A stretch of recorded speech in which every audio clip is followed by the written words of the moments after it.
కేవలం సర్టిఫికెట్ మాత్రమే కాదు, రియల్ టైమ్ AI నాలెడ్జ్ తో మీ IT డ్రీమ్స్ నెరవేర్చుకునే golden chance Vcube software solutions. నమస్కారం, welcome to I dream. Dharma Margam with Vijitha కార్యక్రమానికి స్వాగతం.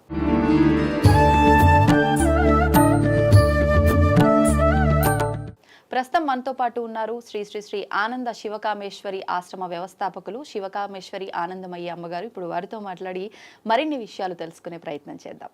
నమస్కారం అమ్మా. శ్రీమాత్రే నమః. అమ్మ, మనకు ఆల్రెడీ శ్రావణ మాసం ప్రారంభమైపోయింది. ఈ శ్రావణ శుక్రవారాలు ఈసారి మనకు 5 శుక్రవారాలు రావడం ఇంకా పెద్ద విశేషం. అయితే ఇప్పుడు ఈ వరలక్ష్మి వ్రతం ఈసారి 3వ వారం వచ్చింది కదమ్మా. ఈ వరలక్ష్మి వ్రత విధానం ఏ రకంగా ఉండాలి? మనకు ఇంకా చివరి శుక్రవారాలు కూడా మిగులున్నాయి, ఇంకొక 2.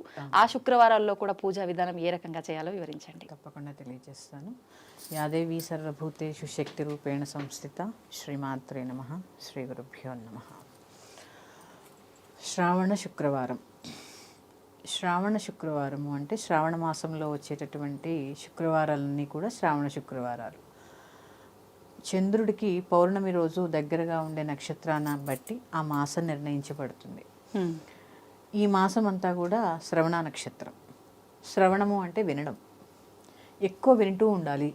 ఏం వింటూ ఉండాలి? మంచి మాటలు, స్తోత్రాలు, పారాయణలు, ఇవన్నీ. అందుకే చూడండి, శ్రావణ మాసం అంతా కూడా పారాయణలు, భజనలు ఇవన్నీ ఎక్కువ జరుగుతూ ఉంటాయి, పూజలు. ఎందుకు అంటే ఈ మాసం అంతా శ్రవణం. ఒకళ్ళు వ్రతకథ చదువుతూ ఉంటే ఇంకొకళ్ళు వింటూ ఉంటారు. అందుకని శ్రవణానికి చాలా ప్రత్యేకత ఉన్నటువంటి మాసము శ్రావణ మాసం. ఇక ఈ వరలక్ష్మి వ్రతం అనేది కొంతమందికి కలశం పెట్టి చేసుకునేటటువంటి విధి విధానం ఉంటుంది, కొందరికి ఆనవాయితీ ఉండదు. ఇట్లా వారి సాంప్రదాయాలని బట్టి చేసుకుంటూ ఉంటారు. పౌర్ణమి ముందు చేయడం అనేది విశేషం. ఎందుకు అంటే పౌర్ణమి చంద్రుడు 16 కళ్ళతోటి ఉంటాడు. ఆ 16 కళ్ళతోటి అమ్మవారు కూడా షోడశ కళారూపిణి, 16 కళలతో ఉంటుంది. అలాగే అమ్మవారి యొక్క మహామంత్రం కూడా 16 అక్షరాలు. ఇలా చూసుకుంటే ఈ 16కి సంబంధించి చాలా, ఆ సంఖ్య అమ్మవారికి చాలా ప్రీతి కలిగినది అనమాట. అందుకే చంద్ర కళలు కూడా 16. ఇవన్నీ కలిపి పౌర్ణమికి ముందు వచ్చేటటువంటి శుక్రవారం రోజు, పైగా క్షీరాబ్ది కన్యక ఆవిడ, చంద్రుడు ఆవిడకి సహోదరుడు. అందుకని ఆ చంద్రుడు మనకి కూడా అన్నదమ్ముల యొక్క సహకారం కూడా పూర్తిగా ఉండాలని ఇవన్నీ ఆలోచించే మనకి పౌర్ణమి ముందు శుక్రవారం రోజు ఈ యొక్క వరలక్ష్మి వ్రతం చేసుకోవాలనేటటువంటి నియమం వచ్చింది. ఈ నియమము మామూలుగా మనకి కల్పోక్త ప్రకారము, చూడండి, ఏ వ్రత కథ మనం మొదలుపెట్టినా, సత్యనారాయణ వ్రతకల్పం కానీ, ఈ వరలక్ష్మి కానీ, వినాయక వ్రతకల్పం కానీ, ఏదైనా సరే కల్పోక్త ప్రకారము అని చెప్పడం జరుగుతుంది. కల్పోక్త ప్రకారము అంటే ఏంటి? ఋషులు మునులు ఒకదాన్ని దర్శించి మన కోసం, సామాన్య మానవుల కోసం వేసినటువంటి రాజముద్ర పేరే కల్పోక్త ప్రకారము. కల్పోక్త ప్రకారం అంటే కల్పించి రాసింది కాదు, దాని రాజముద్ర అన్నమాట. అందులో ఎలా ఇలానే చెయ్యాలి అని ఒక డిజైన్ చేయబడే విధానం అనుకోవచ్చు. దాన్నే కల్పోక్త ప్రకారము అంటారు. అందులో విధి విధానం ఎలా ఉంటే అది అలాగే చేయాలి. ఉదాహరణకి సత్యనారాయణ వ్రతం తీసుకోండి, 5 అధ్యాయాలు చదువుతాము. 5 అధ్యాయాలకి కొబ్బరికాయలు కొడతాము, అలాగే హారతి కర్పూరం ఇస్తూ ఉంటాము, నీరాజనం ఇస్తూ ఉంటాము. ఇదంతా అందులో చెప్పినటువంటి విధి విధానం. అలాగే మనకి ఈ వరలక్ష్మి వ్రతానికి వచ్చేసరికి ఒక విధి విధానం ఉంది. ఏంటి ఆ విధి విధానము? మన పోకడ ఎటు వెళ్తోంది, కరెక్ట్ గానే ఆచరిస్తున్నామా లేదా? ఇక్కడ ఆ కథలో మనకి వ్రత కథలో ఏం చెప్పబడింది? చారుమతీదేవి కళలో లక్ష్మీదేవి దర్శనమిచ్చి ఈ పూజ చేసుకోమ్మా అని చెప్పడం జరిగింది. ఆవిడ అందరికీ చెప్పడం జరిగింది. ఇక్కడ చిన్న విషయం, మనం చాలా సన్నని గీత మనం తెలుసుకోవాల్సింది. చారుమతీదేవికి లక్ష్మీదేవి కనిపించింది కానీ చారుమతి లక్ష్మీదేవి దగ్గరికి వెళ్ళాల. అవును. మరి ఎందుకు కనిపించింది? లక్ష్మీదేవి ఆవిడకి ఎందుకు కనిపించింది? ఏదైనా అంటే ఉండాలి కదా, పర్పస్ కదా. ఎక్కడ కనిపించింది, ఎందుకు కనిపించింది? అసలు లక్ష్మి అంటే ఏంటి? లక్ష్మి అంటే కేవలం ధనమా? కాదు కదా. మనకి ఆకలి వేసినప్పుడు భోజనం దొరికింది అనుకోండి, ధాన్యలక్ష్మి. నీరు లక్ష్మి. దాహం వేసింది, ఇప్పుడు నీళ్లు తాగాం, కొందరికి అందుబాటులో దొరకవు. అవును అవునమ్మా. ఇదంతా కూడా లక్ష్మీ కటాక్షం. ఇప్పుడు 10 మందితో కూర్చుని మనం మాట్లాడగలుగుతున్నాం, లక్ష్మీ కటాక్షం. ఇదంతా కూడా లక్ష్మి. లక్ష్మి అంటే ఏంటి అంటే వీక్షిస్తూ ఉండేది, మనని చూస్తూ ఉండేది. ఆవిడ స్థితికారిణి. విష్ణుమూర్తి కూడా స్థితికారకుడు కదా, లక్ష్మీదేవి కూడా స్థితికారిణి. అంటే మన మనగడకి ఆవిడ ఎప్పుడూ మనకి తోడుగా ఉండేటటువంటిది, ఎల్లప్పుడూ మనల్ని వీక్షిస్తేటటువంటిది. ఆవిడ పేరే లక్ష్మి. అమ్మ, ఇప్పుడు మనం అనుకునే ఈ అష్టలక్ష్ముల్లో వరలక్ష్మి అనే అమ్మవారు ఉన్నారా? లేదమ్మా. మరి ఈ వరలక్ష్మి అమ్మవారు వరలక్ష్మి లక్ష్మీం క్షీరసముద్రరాజతనయాం శ్రీరంగధామేశ్వరీం దాసీభూత సమస్తదేవవనితాం లోకైకదీపాంకురాం శ్రీమన్మంధకటాక్షలబ్ధ విభవత్ బ్రహ్మేంద్ర గంగాధరాం త్వాం త్రైలోక్యకుటుంబినీం సరసిజాం వందే ముకుందప్రియాం. సిద్ధలక్ష్మీర్మోక్షలక్ష్మీర్జయలక్ష్మీ సరస్వతి శ్రీలక్ష్మీ వరలక్ష్మీ చ ప్రసన్నా మమ సర్వదా. చూడండి, ఆ వరలక్ష్మీదేవి ఎక్కడొచ్చింది? ఆ లక్ష్మీదేవి యొక్క శ్లోకంలో క్షీర సముద్రంలోంచి ఉద్భవించినటువంటి సముద్రరాజ కన్యగా ఉద్భవించి ఆవిడ ఏమేం ప్రసాదిస్తుంది? ఇటు మోక్షాన్ని, ఇటు రాజ్యాన్ని, సంపదని ప్రసాదించేటటువంటి వరాలిచ్చేటటువంటి తల్లి కాబట్టి వరలక్ష్మి. ఈ వరలక్ష్మి యొక్క రూపాలు అష్టలక్ష్ములు. ఆ అష్టలక్ష్ములే అష్టసిద్ధులు. అణిమా సిద్ధి, లఘిమా సిద్ధి, మహిమా సిద్ధి, ఈసిత్వ సిద్ధి, వసిత్వ సిద్ధి, ప్రాకామ్య సిద్ధి, భుక్తి సిద్ధి, ఇచ్ఛా సిద్ధి, ప్రాప్తి సిద్ధి అనే ఈ సిద్ధులు ఏవైతే ఉన్నాయో అష్టసిద్ధులు. ఈ అష్టసిద్ధులు కూడా లక్ష్మీదేవి యొక్క, అందుకే కొన్ని సందర్భాల్లో లక్ష్మీదేవి పూజ చేసేటప్పుడు ఈ సిద్ధులకు కూడా పూజ చేస్తారు. అంటే ఏ రూపంలో అమ్మ? మంత్ర రూపంలోనా, లేదంటే ఎలా ఏదైనా ఆవాహన చేసి సందర్భంలో అణిమా సిద్ధేన్ నమః, లఘిమా సిద్ధేన్ నమః, ఇవన్నీ ఆవిడకి చేస్తూ ఉంటారు అన్నమాట మహాలక్ష్మి పూజలు. అలాగే అనఘావ్రతం చేయబడుతుంది. అనఘాలక్ష్మి అష్టమి రోజు, అష్టమి మార్గశిర అష్టమి రోజు చేయబడుతుంది. అందులో కూడా ఈ సిద్ధులని, ఈ అష్టసిద్ధులని కూడా అందుకంటే ఆవిడ పేరు అనఘాలక్ష్మి. అంటే ఇవన్నీ కూడా ఆవిడ దగ్గరే ఉంటాయి. లక్ష్మీదేవి సొంతం అవన్నీ.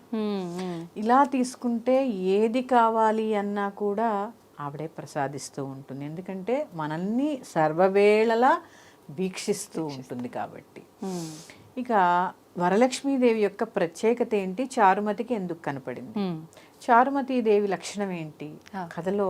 అందుకే పూజ చేసే ముందు అందరూ ఒకసారి వ్రతకల్పం చదువుకోవాలి ముందుగానే. సూర్యోదయాత్ పూర్వమే నిద్రలేవడం, స్నానం చేయడం, ఇంటిని శుభ్రపరచుకోవడము, అలాగే ముందు భర్తకి పాదములకు నమస్కరించి పువ్వులతో పూజ చేసి అక్కడి నుంచి కాఫీ తాగడానికి ఒంటింట్లోకి వెళ్ళలేదు ఆవిడ. అత్తమామల్ని సేవించి ఇరుగు పొరుగు వారితో గయ్యాళిగా కాక చక్కగా స్నేహంగా ఉంటూ మితంగా మాట్లాడుతూ తన దగ్గర ఉన్న దాన్ని 10 మందితో పంచుకొని, ఈ లక్షణాలన్నీ కలిపినటువంటి సులక్షణ కాబట్టి లక్ష్మీదేవి ఆవిడికి కలలో సాక్షాత్కరించింది. అంటే ఇవాల్టి రోజుని వరలక్ష్మి వ్రతం అంటే చాలా ఖర్చుతో కూడుకున్నది. అవును, పట్టు చీరలు, నగలు, పేరెంటము, లేకపోతే రిటర్న్ గిఫ్ట్స్, ఇలా తీసుకుంటే అసలు ఒక 2-3 నెలల నుంచి ప్లానింగ్ 3 నెలల ముందు నుంచి. లాస్ట్ ఇయర్ ఏ థీమ్ చేసాము, ఈ సంవత్సరం ఏ థీమ్ చేయాలి, అంతే. కొత్తగా ఎలా చేయాలి అంటే కల్పోక్తంలో ఏమిచ్చారు అనేది అవసరం లేదు ఇప్పుడు. అంటే నిజంగా మీరు అన్నట్టు ఇంత ఆడంబరం అవసరం అంటారా? దీన్ని ఈ పోకడ వల్ల మన ధర్మం కూడా దెబ్బతినేటటువంటి పరిస్థితి మనం చేతులారా తెచ్చుకుంటున్నాం.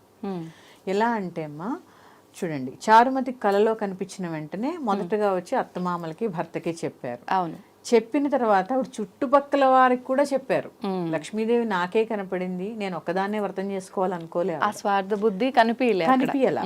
అందరికీ చెప్పి 10 మందితో కలిపి వ్రతం చేసుకున్నారు. ఈ వ్రతం చేసుకునేటప్పుడు ఆఖరిలో ఒకటి ఉంటుంది, ప్రదక్షిణ. ఈ ప్రదక్షిణ ఇప్పుడు మనం చేస్తున్నామా? దేవి చుట్టూ ప్రదక్షిణ చేయమని ఖచ్చితంగా ఉంది అందులో. వరలక్ష్మీదేవి చుట్టూ మొదటి ప్రదక్షిణ చేయగానే కాలికి గల్లుమని పట్టీలు వచ్చాయని, రెండో ప్రదక్షిణకి బంగారు గాజులు వచ్చాయని, మూడో ప్రదక్షిణకి మొత్తం ఐశ్వర్యవంత అష్టైశ్వర్యాలు ప్రాప్తించాయని చెప్పడం జరిగింది. అవునమ్మా. మనం ఏం చేస్తున్నాము, ఒక గోడకి పెట్టేస్తాము దాన్ని. ఈ పెట్టే విధానం కూడా ఏంటి, కల్పోక్తంలో చెప్పింది ఆవు పేడతో అలకడం, దాని మీద పీట ఏర్పరచడం, ఒక రవికిల గుడ్డ పరచడం, బియ్యం పోయడం, పంచపల్లవాలు అంటే మామిడి, రావి, బిల్వం ఇట్లా మారే ఇవన్నీ కలిపినటువంటి కలశాన్ని ఏర్పాటు చేసి కలశంలో నీటిని నింపుతాం. అవునా? అవును. ఈ నీటిలో ఎవరిని ఆవాహన చేస్తాము, వరుణదేవుణ్ణి ఆవాహన చేస్తాం. గంగే చేమనే చేవా గోదావరి సరస్వతి నర్మదే సింధు కావేరీ జలేస్మిన్ సన్నిధన్ కురు అని చెప్పి గంగను ఆవాహన చేసి కొబ్బరికాయ పెట్టి కలశాన్ని ఏర్పాటు చేస్తాం. ఈ కలశం ముందు అమ్మవారు ఉంటుంది, కలశం లోపల ఉండదు. కలశం లోపల వరుణదేవుడు ఉంటాడు. కానీ అందరము భావించేది అందులో అమ్మవారే ఉంటారు అని.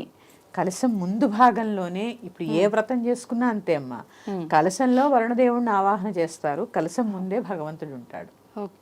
కలశాన్ని ఆనుకుని భగవంతుడు ఉంటాడు. కానీ అమ్మ ఇప్పుడు కొన్ని ప్రాంతాల్లో కలశం లోపల బియ్యం పోసేవారు కూడా ఉన్నారు. అది కరెక్ట్ పద్ధతేనా మరి? అంటే ఇప్పుడు చూడండి, ఇవన్నీ కూడా పంచభూతాలే కదా. అవును. బియ్యం ఎక్కడి నుంచి వచ్చాయి? భూమిలోంచి. నీరు, గాలి కొంతమంది ఖాళీగా పెడతారు, కొంతమంది అగ్ని కావాలంటే కర్పూరం వేస్తారు. ఆ కర్పూరం వేసినప్పుడు ఏమవుతుంది, ఆవిరైపోతూ ఉంటుంది కదా వేడికి. ఇదంతా కూడా ఏంటి, పంచభూతాలతో కూడినటువంటిది. నీకు ఏది ఇష్టమో అది, నీ సాంప్రదాయాన్ని బట్టి, మీ ఇంటి సాంప్రదాయాన్ని బట్టి అక్కడ ఏది అలవాటు ఉంటే అది. కొంతమంది నీరు పోస్తారు, కొంతమంది మీరు అన్నట్టు బియ్యం పోస్తారు, కర్పూరం, పచ్చ కర్పూరం వేసే వాళ్ళు కూడా ఉన్నారు. ఇదంతా ఏంటి, వారి వారి సాంప్రదాయాల్ని బట్టి, ప్రాంతీయ ఆచారము, వాళ్ళ ఇంట్లో ఉండే ఆచారము అదంతా కూడా ఉంటుంది కదమ్మా. అలాగే ఇక్కడ పంచపల్లవాలు ఏర్పరచాలంటే మనకు ఉన్న, ఇప్పుడు మనం సిటీలో ఉంటాం, దొరకకపోవచ్చు. కనీసం మామిడాకులు లేదా ఒక 5 తమలపాకులు ఖచ్చితంగా పెట్టి దాని మీద కలశం ఏర్పరచాలి. ఇదంతా విధి విధానం. దీన్ని వదిలేసి ఇంతింత ఎత్తు బొమ్మలు పెడుతున్నాం. ఎక్కడా లేదు, వ్రతకల్పనలో లేదు బొమ్మ. ఎందుకంటే పూర్వం వరలక్ష్మి వ్రతం చేసుకుంటున్నప్పుడు కొబ్బరికాయ పెట్టి దానికే సరదాగా ముక్కు చెవులు పెట్టేవారు ఆ కొబ్బరికాయకే, తప్ప కాళ్ళు చేతులు అతికించలా. ఇప్పుడు కాళ్ళు దొరుకుతున్నాయి, చేతులు దొరుకుతున్నాయి. అవును. సరే, అతికిస్తారమ్మా, ప్రాణప్రతిష్ఠ చేస్తారు. అతికించిన దాంట్లో ప్రాణప్రతిష్ఠ ఎలా చేస్తాం అంటే, అమ్మవారికి అన్ని విరిగి ఉంటాయా అంటే, విడివిడిగా ఉన్నప్పుడు అది చేయకూడదు. ఆగమశాస్త్రం ప్రకారం చాలా తప్పు. ఇప్పుడు చిన్న ఉదాహరణ, మన ఇంట్లో పగిలిన విగ్రహాలను పెట్టుకుంటామా? పెట్టుకోం. మరి భిన్నం కదమ్మా. అంతే, భిన్నమైనవన్నీ అతికించి ప్రాణప్రతిష్ఠ చేయడం కూడా దోషమే. ఒకవేళ మీరన్నట్టుగా అలా ప్రాణప్రతిష్ఠ చేయడం అదంతా కాకుండా కలశ రూపంలో పెట్టి, ఫోటో రూపంలో పెట్టి, ఇది ఓన్లీ మనకు ఒక చూడడానికి అలా బాగుంటుంది కదా అలంకరించుకోవడం, అలా ఏమైనా చేసుకోవచ్చు? అవసరం లేదు. ఇక్కడ ఎందుకు అంటే, అసలు కలశారాధన ఎందుకు? ఇప్పుడు గౌరీదేవి ఉందమ్మా, పసుపు ముద్ద చేస్తాం. అవును. రాతిలో పూజిస్తాం. మీకు చూసారో లేదో, రాతి గౌరీదేవి ఉంటుంది. అది ఆనవాయితీగా వంశపారంపర్యంగా మా అత్తగారు నాకు ఇచ్చారు. చిన్న గౌరీదేవి, చిన్న రాతి వినాయకుడు. ఇవాళ నా నుంచి నా పిల్లలకి అంటే గౌరీదేవిని రాతిలో మనము పూజిస్తున్నాము. అలాగే గణపతి ఉన్నాడు, మరి 4 చేతులు ఉంటాయి, తొండం ఉంటుంది, మూషిక ఉంటుంది. మరి పసుపులో ఎలా ఆరాధన చేస్తున్నాం అంటే, ఇక్కడ ఏంటి అంటే భగవంతుడు నిరాకార స్వరూపుడు అని మనల్ని తెలుసుకోవడం కోసమే ఈ వ్రతాలన్నీ. ఆయనకి ఎక్కడుంది రూపం? ఎక్కడుంది? లేదు, మనం సృష్టించుకున్నదే. అంటే అలా అని అక్కడ లేనిది ఇక్కడ లేదు, ఇక్కడ లేనిది అక్కడ లేదు. మనకి ఎలా కావాలన్నా అలా కనపడతారు. కానీ ఇవన్నీ కూడా అక్కడ ఉన్నవే. ఎందుకు అంటే వారు భగవంతుడు. ఆకారం కావాలంటే దాల్చగలరు, లేకపోతే లేదు. కానీ నిరాకారం, ఏ ఆకారము లేదు. కావాలనుకున్న ఆకారము ఆయన ధరించగలడు. ఇది తెలియచెప్పడం కోసమే, భగవంతుడు నిరాకార స్వరూపుడు అని తెలియజెప్పడం కోసమే మనం ఈ విధి విధానాలన్నీ చేస్తూ ఉంటాం. మళ్ళీ దాన్ని వదిలేసి ప్రత్యేకించి బొమ్మలు పెట్టి అలంకరణలు చేసి ఇంతింత అవసరం లేదు. ఎందుకంటే అమ్మా, పూజలో భక్తి అనేది చాలా అవసరం. అవునమ్మా, వాస్తవం. ఈ భక్తిలో ఇంకేమవుతుంది, ఇవన్నీ అలవాటు చేసుకుంటూ పోతే ఒక సంవత్సరం పెట్టలేని పరిస్థితి వచ్చినప్పుడు, ఈ సంవత్సరం నేను పెట్టకపోతే ఏమన్నా అయిపోతుందేమో అని భయంలో ఉండిపోతాం. వాస్తవం. ఎందుకంటే మనకి సెంటిమెంట్స్ ఎక్కువ కదమ్మా, మనం హిందువులం కదా. అంటే ప్రతి సంవత్సరం బెటర్ గా చేయాలనుకుంటాం, కానీ తగ్గుతుంది అంటే మీరు అన్నట్టుగా తీసుకోలేం కదా. ఎందుకంటే సెంటిమెంట్కి ముడేసిస్తూ ఉంటాను దాన్ని. ఇది తీస్తే ఏమైపోతుందో, అది తీస్తే ఏమైపోతుందో, ఇలా పెట్టుకుని అసలు అక్కర్లేనిది పెట్టడం ఎందుకు, ఈ సెంటిమెంట్గా మనం ఫీల్ అవ్వడం ఎందుకు. హాయిగా కలసం పెట్టుకోండి, దానికే చీర కట్టండి, దానికే చక్కగా దండ వేయండి, దానికే చక్కగా ఏది కావాలన్నా కలసానికే చేయొచ్చు. ఓకే. అంతే తప్ప ప్రత్యేకించి కాళ్ళు చేతులు అతికించడం అనేది చాలా తప్పు. అసలు ఎక్కడుంది, ఎవరిని పోషిస్తున్నాం మనం? దీనికి మళ్ళీ పెద్ద పెద్ద సెట్టింగ్స్, మళ్ళీ అలంకరణలు పోని. చైతన్య కుసుమాలు ఏమన్నా వేస్తున్నామా? లేదు. చైతన్యార్ఘ్య సమారాధ్య చైతన్య కుసుమ ప్రియ కదా అమ్మవారు. అవును. అన్ని ప్లాస్టిక్కే వెళ్ళాడి. అవును. అవును. ఎందుకంటే మళ్ళీ వచ్చే సంవత్సరానికి పనికి రావాలి. అమ్మ, రాఖీ పౌర్ణమి విధానం గురించి వివరించండి. అయితే ఈ మధ్య కాలంలో రాఖీ అని అంటే ఒకప్పుడు ఓన్లీ ఒక అన్నా చెల్లెళ్ళు, అక్క తమ్ముళ్ళు ఈ విధానమే ఉండేది. కానీ ఇప్పుడు వింటున్నాము అది ఎవరి గురించి, ఎవరైనా వాళ్ళ బాగు కోరి కట్టేదే రక్ష. అందుకే రక్షాబంధనం అని పేరు వచ్చింది అని చెప్పి అంటున్నారు. అసలు రోజులు గడుస్తున్న కొద్దీ ఈ ధోరణిలు మారుతూ ఉంటే ఆ పండుగలు కూడా వదిలేయాలేమో అనే ఆలోచన వస్తోంది. అంటే ఎవరికి తోచింది వాళ్ళు చెప్తే అసలు ఎవరు ఏం చేయాలనే ఒక కన్ఫ్యూజన్ అనేది క్రియేట్ అవుతుంది. దీని గురించి మీరు క్లియర్‌గా వివరించండి. తప్పకుండా తెలియజేస్తానమ్మా. యా దేవీ సర్వభూతేషు శక్తి రూపేణ సంస్థిత శ్రీమాత్రే నమః. శ్రీ గురుభ్యో నమః. రాఖీ పౌర్ణిమ అక్క చెల్లెలందరం కూడా చాలా ఎదురు చూసేటటువంటి పండగ, పండగ. ఉత్సవం. అంతే. రాఖీ మహోత్సవం అనే చెప్పాలి. ఎందుకంటే పుట్టింటికి వెళ్ళాలి అంటే ఆడపిల్లలు ఎప్పుడు ఎప్పుడు పంపిస్తారా ఇంట్లో అని తహతహలాడుతూ ఉంటారు. అవును. రాఖీ అనంగానే తప్పకుండా పంపిస్తారు అని చెప్పి ఆడపిల్లలు ఉత్సాహంగా ఉంటారు. అంతే. ఇక అసలు రాఖీ, హ్మ్. నువ్వు నాకు రక్ష, నేను నీకు రక్ష, మనిద్దరం కలిపి దేశానికి రక్ష. హ్మ్. అందుకే కొన్ని సాంప్రదాయాల్లో స్త్రీలు కూడా రాఖీ కట్టుకునేటటువంటి సాంప్రదాయం ఉంది. అవును. ఇక్కడ కూడా అక్క చెల్లెలకి కూడా కడతారు రాఖీ. కడతారు. కడతారు. హ్మ్. అంటే ఇక్కడ అర్థం ఏంటి, నువ్వు నాకు రక్ష, నేను నీకు రక్ష, మనిద్దరం మళ్ళీ ఎవరికి రక్ష అవ్వాలి, దేశానికి రక్షగా మారాలి. అంటే దేశానికి రక్షగా మారాలి అంటే ఎలా ఉండాలో అలాగే ఉండాలి. హ్మ్. ఇక్కడ అన్నదమ్ములు అక్క చెల్లెళ్ళు తెలుసుకోవాల్సినటువంటి విషయం. హ్మ్. చాలా ఉత్సాహం కదమ్మా రాఖీ అంటే. అంటే ఆ రక్ష అనేది ఒక్క రోజుకి సంబంధించిందేనా? కాదు. సంవత్సరం అంతా కూడా నీకేదైనా కష్టం వస్తే అటు తమ్ముడికి అక్క కానీ, లేదా అన్నకి చెల్లె గాని, చెల్లికి అన్న గాని, నీకు నాకు నువ్వు మళ్ళీ రాఖీ కట్టే వరకు ప్రతి సంవత్సరం వస్తుంది గదా! వస్తుంది. నేను నీకు రక్షగా ఉంటాను హ్మ్. అని ఒకళ్ళకొకళ్ళు ఆ మాట భరోసా ఇచ్చుకోవడమే ఈ బంధం యొక్క ఉద్దేశ్యం. ఉద్దేశ్యం. అంతే తప్ప మా రూ. 100 పెట్టి రాఖీ కొన్నాం, 1000 పెట్టి రాఖీ కొన్నాం కాదు. అసలు ఏ ఆడపిల్లైనా తనకి కష్టం వచ్చినప్పుడు హ్మ్. అన్నదమ్ములకి వెళ్ళి చెప్పుకునే పరిస్థితి సందర్భం ఇప్పుడుందా? లేదు. ఎంత కష్ట నష్టాలకి ఓర్చుకున్నా తన తమ్ముడి దగ్గరికి కానీ, అన్న దగ్గరికి కానీ వెళ్ళి ఈ కష్టం నాకుంది అని చెప్పే సందర్భం ఉందా? ప్రతీదీ ఏమవుతోందంటే మనం ఫైనాన్స్ తోటే ముడిపెట్టి ముడిపెడతాం. చూసేసరికి బంధాలు కూడా దూరమైపోతున్నాయి. అవును. ఎక్కడ వచ్చి ఏదైనా అడిగితే మనం చెయ్యాల్సి వస్తుందో అనే ఇదిలోనే అన్నదమ్ములు ఉంటున్నారు. అన్నదమ్ములకి కష్టం వస్తే ఆ! సందర్భాల్లో అక్క చెల్లెళ్ళ దూరం వెళ్ళిపోయే వాళ్ళు కూడా ఉన్నారు. ఉన్నారు. అంతా కమర్షియల్ అయిపోయినాయి. అయిపోయింది. హ్మ్. ఇక్కడ అనుబంధాలకి తావెక్కడుంటోంది? అంటే రక్షాబంధనం అంటే హ్మ్. సంవత్సరానికి ఒక్కరోజు మాత్రమే బంధాలు గుర్తొస్తాయా? హ్మ్. అంటే ఉత్తప్పుడు గుర్తురావా? అంటే ధనమే కాదండి. హ్మ్. ఒక ఆడపిల్లకి బాధ వస్తే ధైర్యంగా తన తల్లిగారింటికి వెళ్ళి తన కష్టాన్ని చెప్పుకునే పరిస్థితిని ఆడపిల్లలకి కల్పించండి. నువ్వు ధనం అక్కర్లే. ఆ సమయంలో నేనున్నాను అని ఒక్క మాట అవును. తనకి చాలా చాలా ధైర్యాన్నిస్తుంది. ధైర్యాన్నిస్తుంది. ఎందుకంటే ఆడపిల్లలు సహజంగానే చాలా సున్నిత మనస్కులై ఉంటారు. అవును. అలాంటి సందర్భంలో ఒక కష్టం వస్తుంది, నష్టం వస్తుంది. ఎవరితో చెప్పుకుంటుంది? హ్మ్. అంటే రాఖీ కట్టినప్పుడు ఈ సమస్యలన్నీ గూడా ఒక కాగితంలో రాసుకెళ్ళి అన్న చదవాలా? హ్మ్. అంటే ఇప్పుడు నేను రాఖీ కడుతున్నాను గాబట్టి ఇవన్నీ విను అని చెప్పి చదవాలా? హ్మ్. కాదు గదా! తనకు కష్టం వచ్చినప్పుడు వెళ్ళే పరిస్థితి అన్నదమ్ములు చెప్పుకునే తనకి చనువు. ఏం లేదమ్మా. స్ నెలకొక్కసారి ఫోన్ చేసి ఎలా ఉన్నావు అని ఒక్క మాట. అవును. అన్నదమ్ముల నుంచి అక్క చెల్లెళ్ళు ఎదురు చూసేది అదే. ఏని వేలు లక్షలు కాదు. ఆ! ఒక్క మాట. అది వయసులో పెద్దవాళ్ళు అవ్వచ్చు. ఎందుకంటే అక్క చెల్లెళ్ళు తన ఇంటి నుంచి వేరే ఇంటికి వెళ్ళిపోతారు. అవును. వేరే ఇంటికి వెళ్ళిపోతారు. ఇక్కడ ఉన్నటువంటి ఆడపిల్ల ఒక ఇంటికి చెల్లెలు. హ్మ్. అలాగే తన భర్త యొక్క చెల్లెళ్ళని తను అలాగే చూసుకోవాలి. నీకక్కడేమో కావాలి. కావాలి. ఇక్కడేమో వద్దంటే ఎలా? అంతే గదా!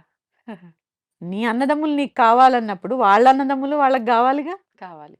ఇవన్నీ ఏంటంటే అమ్మా, అనుబంధం అనే దానికి గుర్తుగా మనం జరుపుకునేటటువంటి పండగ రక్షాబంధనం. హ్మ్. ఆ అనుబంధాలే దూరమైపోతున్నాయి. అవును. కేవలము ఆ రోజు పండగ, హడావిడి, రాఖీ కట్టడము, ఏదో వెళ్ళామా, వచ్చామా, వీళ్ళో స్వీట్ బాక్స్ కొన్నారా, వాళ్ళు రూ. 1000 ఇచ్చారా? ఇంతేనా రక్షాబంధనం అంటే? అంత తేలికా? అంత తేలిగ్గానే వెళ్తోందిగా ప్రస్తుతం. మరి దానికి బంధనం అని పేరెందుకు? ఆ! ఇక్కడ వాళ్ళిచ్చే వాళ్ళు ఏదైనా ఇవ్వచ్చు. ఎంతైనా ఇవ్వచ్చు. వీళ్ళు ఎంతిస్తే దానితోనే తృప్తి పడాలి. హ్మ్. అక్క చెల్లెళ్ళు గూడా. అవునవును. డిమాండ్ చేయడం ఎక్కువైపోయింది. ఎక్కువైపోయింది. వాళ్ళు ఇవన్నీ ఆలోచించి అబ్బా! పోయిందిరా అని నమస్కారం పెట్టే పరిస్థితి ఆడపిల్లలు కల్పిస్తున్నారమ్మా. కొన్ని సందర్భాల్లో. అవును. కల్పిస్తున్నారా లేదా? కల్పిస్తున్నారు. ఇలా కాకుండా హ్మ్. చక్కగా అనుబంధంగా ఉండడానికి గుర్తే ఈ రాఖీ పౌర్ణిమ. హ్మ్. అదే అనుబంధం. పూర్వం సినిమాల్లో చూసేవాళ్ళం. ఇప్పుడు మనం చూస్తే అబ్బా! ఏంటి ఇంత ఓవర్ యాక్షన్ చేస్తున్నారు అనుకుంటాం. హ్మ్. కానీ ఒక్కసారి ఆ రిలేషన్ చూడండి. చెల్లికి ఏదైనా కష్టం వస్తే అన్న, అన్నకి ఏదైనా కష్టం వస్తే చెల్లి, వాళ్ళ ఎమోషన్‌ని ఎలా చూపిస్తారు? అవును. ఆ ఎమోషన్ను అది ఎమోషన్ కాదమ్మా. రక్త సంబంధం. నేను ఒక చోట ఎక్కడో విన్నానమ్మా. హ్మ్. భర్తని మనం సెలెక్ట్ చేసుకోవచ్చు. అన్నదమ్ముల్ని మనం సెలెక్ట్ చేసుకోలేం. ఎందుకంటే తల్లి గర్భంలోంచి మనకన్నా ముందో, మన మనకన్నా తర్వాత. వెనకాలో మనతో పాటొస్తారు. వాస్తవం. అందుకని ఆ బంధం చాలా ప్రత్యేకమైనది. హ్మ్. చాలా ప్రత్యేకమైనది. అన్నదమ్ముల బంధం అంటే చాలా చాలా విలువలతో కూడినటువంటిది. హ్మ్. ఈ దీంట్లో ధనానికి తావిచ్చేటటువంటి అంశాలే లేవు. హ్మ్. అవసరమైతే ఏదైనా సందర్భం వస్తే ఒకళ్ళకొకళ్ళు ఇచ్చిపుచ్చుకోవడంలో తప్పు లేదు. తమ్ముడికి కష్టం వస్తే అక్క నిలబడాలి. అక్కకి కష్టం వస్తే తమ్ముడు నిలబడాలి. అవును. ఇలాంటి సందర్భంలో చక్కటి అనుబంధానికి గుర్తుగా రాఖీ ధరించండి. అంతే హ్మ్. తప్ప అదొక పండగ, ఆ రోజు హాలిడే, ఖచ్చితంగా ఆ రోజు రాఖీ కట్టాలి కాదు. దాని బదులు కట్టుకోవడం మానేసినా పెద్దేమి ఏముంది? ఆ ఒక్కరోజు కోసం ఏముంది? అదొక ఎమోషన్. అంటే ఆ రిచువల్స్ మనం పాటించాలి గాబట్టి పాటిస్తున్నాము. పాటిస్తున్నామా? కానీ దానితో పాటు ఆ విలువలని పాటిస్తూ పట్టించాలి. బంధాలను పెంచుకోవడం పైన ఫోకస్ లేదు. లేదు. పెంచుకోవాలనేదే నేను మనస్ఫూర్తిగా కోరుకుంటున్నాను. ఎందుకంటే నాకు ఒక తమ్ముడున్నాడు. చక్కగా వాడెప్పుడు 10 కాలాల పాటు చల్లగా ఉండాలని నేనెప్పుడూ కోరుకుంటాను. వాడు అలాగే కోరుకుంటాడు. ఆ హ్మ్. బంధం ఎప్పుడూ అలాగే నిలబడాలని మనస్ఫూర్తిగా కోరుకుంటూ, ఆ అమ్మవారి ఆశీస్సులు అన్నదమ్ముల మీద, అక్క చెల్లెళ్ళ మీద మెండుగా ఉండాలని కోరుకుంటూ అమ్మ మనకి కార్తీక పౌర్ణమి చాలా విశిష్టమైంది. అవును. కానీ ఇప్పుడు శ్రావణ మాసంలో వచ్చే ఈ పౌర్ణమి గూడా అంతే విశిష్టమైనది అని చెప్పి, ఇది కూడా మనకు ఆరాధనకు చాలా విశేషమైనదని చెప్పి మాట్లాడుకుంటూ ఉంటాం. అవును. మరి ఏంటి ఈ పౌర్ణమి రోజున మనం ఎటువంటి విధానాలు ఆచరించాలి? తప్పకుండా తెలియజేస్తాను. హ్మ్. యా దేవీ సర్వభూతేషు శక్తిరూపేణ సంస్థిత శ్రీమాత్రే నమః. శ్రీ గురుభ్యో నమః. శ్రావణ పౌర్ణిమ చాలా విశేషమైనటువంటిది. శ్రావణ పౌర్ణిమలో 2 విశేషాలున్నాయి. ఒకటి మనందరికీ అక్క చెల్లెలకి ఇష్టమైనటువంటి రాఖీ పూర్ణిమ. అవును. అలాగే చాలా చాలా చాలా ముఖ్యమైనటువంటిది హయగ్రీవ జయంతి. హ్మ్. అసలు ఈ హయగ్రీవులంటే ఎవరు? ఈ హయగ్రీవులు అన్ని విద్యలకి అధిపతి. చాలామందికి సరస్వతీదేవి అనుగ్రహం ఉంటేనే విద్య లభిస్తుంది అనేది అవును. మనం అనుకుంటూ ఉంటాం. అవునమ్మా. కానీ ఎలాంటి విద్య అయినా కూడా మనకి రావాలి అంటే కూడా హ్మ్. హయగ్రీవుడి యొక్క అనుగ్రహం ఉంటే అన్ని విద్యలు లభిస్తాయి. ఆహా! అందుకే జ్ఞానానందమయం దేవం నిర్మలం స్ఫటికాకృతిం ఆధారం సర్వ విద్యానాం హయగ్రీవముపాస్మహే. అన్ని విద్యలకి కూడా ఆధారమైనటువంటి వారు హయగ్రీవులు. హ్మ్. అసలు ఈ హయగ్రీవులు అంటే ఎవరు? హయగ్రీవులు అంటే ఎవరో కాదు, విష్ణుమూర్తి యొక్క 21 అవతారాలలో ఈ హయగ్రీవం అనేది ఒక అవతారం. ఒక అవతారం. ఓకే. ఇది ఎలా సంభవించింది? హ్మ్. దేవి భాగవతం ఎప్పుడైనా చదివారా మీరు? లేదు. ఈ దేవి భాగవతంలో మధుకైటబుల వధ జరిగిన తర్వాత హ్మ్. హయగ్రీవుల వారు, విష్ణుమూర్తి వారు అలిసిపోతారు. ఎందుకంటే కొన్ని వేల సంవత్సరాలు నీటిలో యుద్ధం చేస్తారు వాళ్ళతోటి. ఇది చండీ పురాణంలో ఉంటుంది. నీటిలో. నీటిలో. హుహుహు. అలిసిపోతారు. ఎందుకంటే వాళ్ళకి చావు లేకుండా వరాన్ని పొందుతారు. ఆ! ఈ చావు లేకుండా వరాన్ని పొందే వాళ్ళందరూ వారి పేరే రాక్షసులు. చూడండి, అవును. ఏ రాక్షసుడిని తీసుకున్నా ఏం వరం కోరుతారు? చావు లేకుండా వరం. అంతే. అంటే ఇది అసుర లక్షణం. అంటే అది చాలా వింత వింత కోరికలు మళ్ళీ అందులో. అసుర లక్షణం అన్నమాట. ఓకే. ఓకే. చావు రాకూడదు అనుకునేది అసుర లక్షణం. హ్మ్. ఇది గ్రహించాలి అందరం. కానీ ప్రతి ఒక్కరము భయపడతాం అదంటేనే. కావాల్సింది మోక్షమమ్మా. ఆ!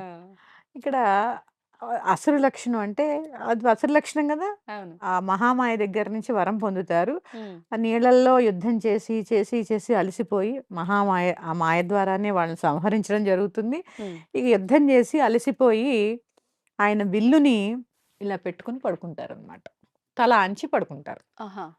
పడుకున్నప్పుడు హయగ్రీవుడనే రాక్షసుడు, ఈయన పేరు హయగ్రీవుడే, ఆ రాక్షసుడి పేరు హయగ్రీవుడే. హ్మ్. అమ్మవారి యొక్క ఉపాసన చేసి, అంటే అమ్మవారి యొక్క తపస్సు చేసి, అమ్మవారు ప్రత్యక్షమైన తర్వాత ఇదే రాక్షసుల యొక్క తత్వం. కోరికేముంది? అంతే. నాకు చావు లేకుండా వరం ప్రసాదించు. అవును.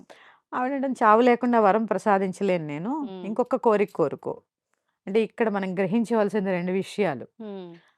అమ్మ యొక్క కరుణకి రాక్షసులు కూడా అర్హులే. హ్మ్. నువ్వు మంచి చేశావని చెప్పి నిన్ను ఎత్తేదు. ఎత్తేరు. నువ్వు చెడ్డవాడివి అని చెప్పి ఇప్పుడు సంహరించదు. అవును. అందుకే ఆవిడెవరు? అమ్మ. అమ్మ. మహిషాసురుడిని వధించాలంటే గూడా ఆ తల్లి మనసు చాలా బాధపడిందట. హ్మ్. హ్మ్. అంటే ఇక్కడ అదే ఆ తల్లి ఏం జేసింది? సరే, చావు లేకుండా వరం ఇవ్వడం అంటే సామాన్యమైన విషయం గాదు. అవును.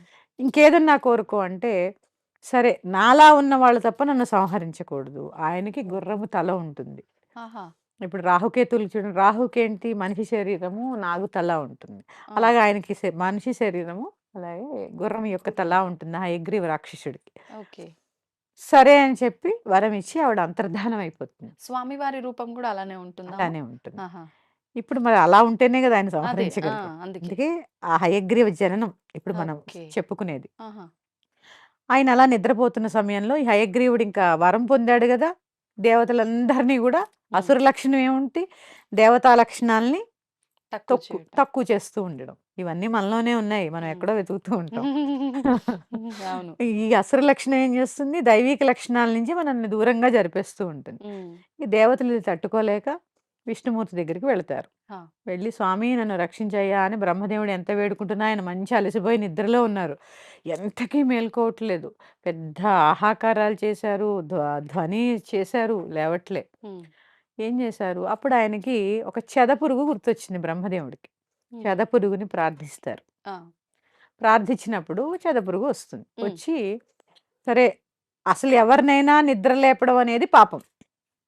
ఇంక మరి విష్ణుమూర్తిని లేవడం విష్ణుమూర్తి. మహాపాపం. అవును. ఈయన్ని నిద్ర లేపితే నాకేంటి అని అడిగింది. ఆ! చేసేదే పాపం తప్పు. తప్పు. మరి నాకేంటి లాభం ఆలోచిస్తుంది మళ్ళీ. ఆలోచించింది. అప్పుడు హ్మ్. ఏం చేశారంటే, ఆ! ఈ యొక్క యజ్ఞయాగాది క్రతువులు నిర్వహిస్తున్నప్పుడు హ్మ్. ఏదైతే హవిస్సులిస్తారో, యజ్ఞంలో వేసినది మిగిలిపోయినదంతా గూడా నీకే చెందుతుంది. అందుకే చూడండి, హోమం చేస్తున్నప్పుడు ఎంతో కొంత కింద పడుతుంది. అవునవును. ఈ కింద పడ్డ భాగమంతా గూడా చెదపురుగుకి వెళ్తుంది. అందుకే కింద పడింది ఏది మళ్ళీ తీసి తీసివేయకూడదంటారు. వేయకూడదు. హ్మ్. అదంతా ఆవిడ ఖాతాలో, ఆ ఓకే. చెదపురుగు యొక్క ఖాతాలో వెళ్ళిపోతుంది. ఆహా! అగ్ ఇప్పుడు ఈ వరం ఇచ్చిందెవరు? బ్రహ్మదేవుడిచ్చాడు. బ్రహ్మదేవుడు. ఇచ్చాడు. కానీ అతను చేస్తున్నదే తప్పు పని. అయినా వరం ఇవ్వటం మరి అనేది తప్పదు. నిజంగా అసురుల నుంచి కాపాడాలంటే విష్ణుమూర్తి లేవాలి గదా! లేవాల్సిందే. ఆ! అప్పుడు ఆ చెదపురుగు ఏం చేసింది అంటే, ఆ విల్లు చెక్కతో చేసి ఉంటుంది. చెద యొక్క లక్షణం ఏంటి? చెక్కని చెక్కని తినేయటం. తినేయడం గదా!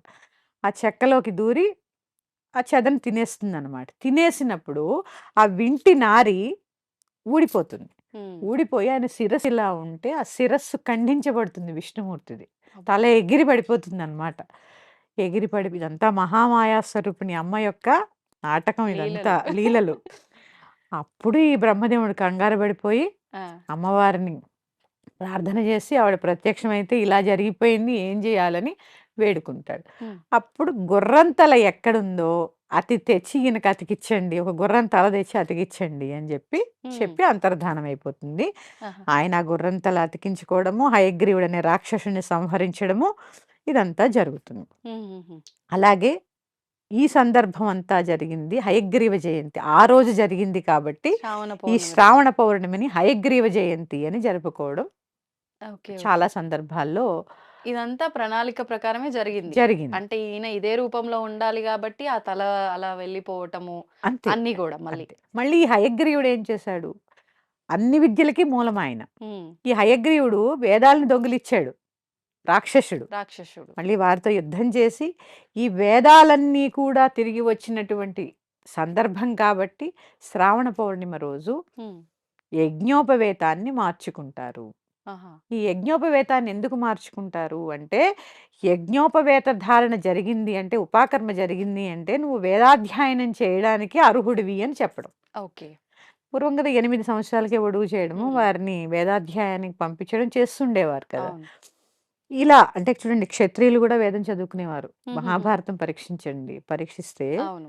పరిశీలిస్తే ఒకసారి కౌరవులు, పాండవులు పాండవులు, అందరూ క్షత్రియులు. కూడా వేదాధ్యయనం చేశారు. అంటే ఒక రాజు లక్షణం వేదాధ్యయనం కూడా. ఉమ్, బ్రాహ్మణులతో కలిపి క్షత్రియులు వాళ్ళు కూడా కూడా. వేదాధ్యయనం చేసేవారు. ఓకే. ఇట్లా యజ్ఞోపవేత ధారణ ఆ సంవత్సరంలో ఒక్కసారి మార్చుకోవాలి కాబట్టి ఆ గాయత్రిని ఆ రోజు ఖచ్చితంగా మారుస్తారు.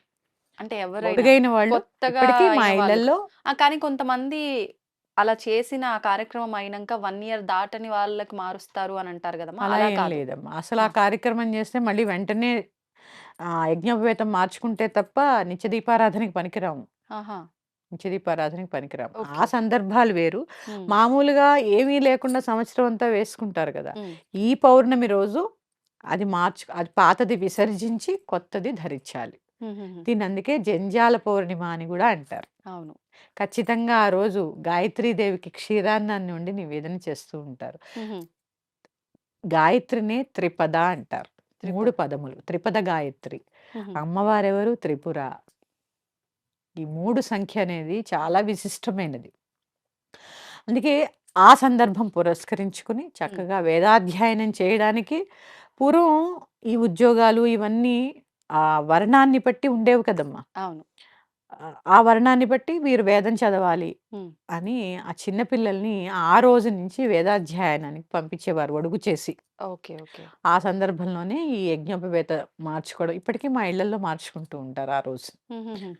ఇది ఒక సందర్భం. ఒకప్పుడు ఆడవాళ్ళకి కూడా జంధ్యం ఉండేది అని ఇది వాస్తవం అమ్మ. అవునమ్మా, అమ్మవారికి మరి ఉంటుంది. అమ్మవారికి కొన్ని ఉపచారాల్లో యజ్ఞోపవేతం కూడా ఉంటుంది. ఉమ్, ఉమ్, ఉంటుందమ్మా. యజ్ఞోపవేత ధారణ ఉమ్. స్త్రీలకు కూడా ఉండేది ఒకప్పుడు. మరి ఇప్పుడు ఎందుకని లేదు?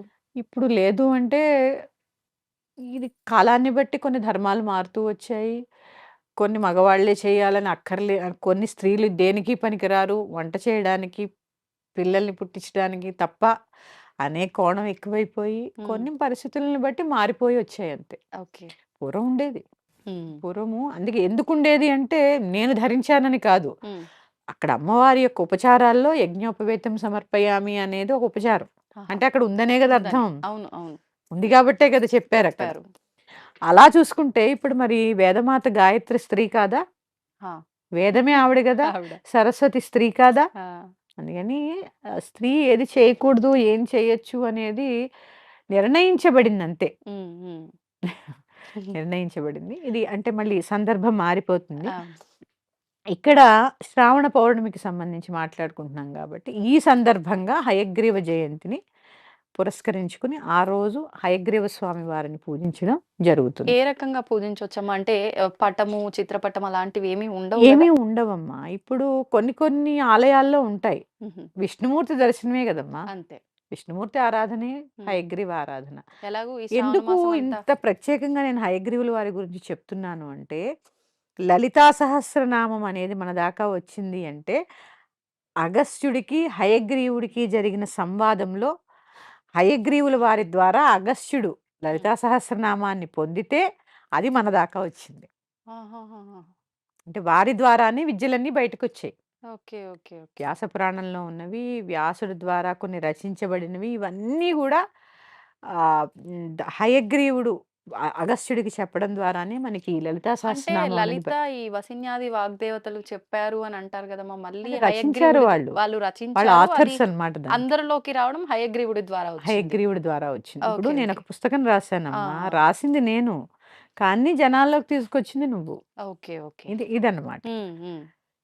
అది ఈ సందర్భాన్ని పురస్కరించుకుని అన్ని విద్యలకి హయగ్రీవు వారు మూలము అని చెప్తారు. అందుకే దీన్ని ప్రత్యేకంగా హయగ్రీవ జయంతి అని చెప్పి ఉమ్. చెప్పుకోవడం జరుగుతుంది. రాఖీ పౌర్ణిమ అనే టాపిక్తో మళ్ళీ మీ ముందుకు వస్తాను. శ్రీమాత్రే నమః. స్వస్తి. శ్రీమాత్రే నమః. దీన్ని తవ్వండి, తవ్వుతూనే శివలింగం. పరమాత్మకు జీవా సరే దాన్ని అట్లా కప్పేసేయండి, చూపించదండి. Krishna is there. మూర్తి పూజ కాదు, సాక్షాత్ బ్రజేంద్ర నందన భగవాన్ ఉన్నారు మూర్తిలో. ఏమీ ఆశించకుండా ఆరాధించే వాళ్ళు కూడా ఉన్నారా ప్రభుజీ? నిజమైన భక్తి అంటే మనకు తెలియదు కాబట్టి